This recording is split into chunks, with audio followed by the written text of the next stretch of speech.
চাচা হেনা কোথায়? বাবা, হেনার তো গতকাল বিয়ে হয়ে গেছে। না, এটা আমি বিশ্বাস করি না। চাচা আপনি জানেন আমি হেনাকে অনেক ভালোবাসি, আর আপনি কিভাবে পারলেন তাকে বিয়ে দিতে? আর আমার কথা কি হেনাকে বলেন নাই আপনি? আহা বাবা, বোঝো না কিসেরে? আমি তো হেনাকে বলছি, হেনাও তোমাকে ভালোবাসে, কিন্তু তুমি বলে আমার মেয়েকে একটা মেকআপ বক্স কিনে দিতে পারো না। এইভাবে অপমান চাচা, এটা আমি মানতে পারছি না।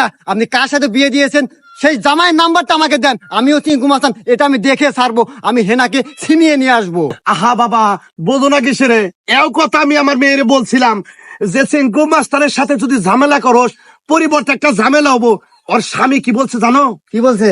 ওর স্বামী বলছে আমি হইলাম চার থানার এসআই, আমার সামনে চেঙ্কু মাস্তান আমি জেলের ভিতরে বইরা রাখবো একবারে। আচ্ছা বাবা, তুমি ঝামেলা করো না, ওর জামাইয়ের নাম্বার নাও।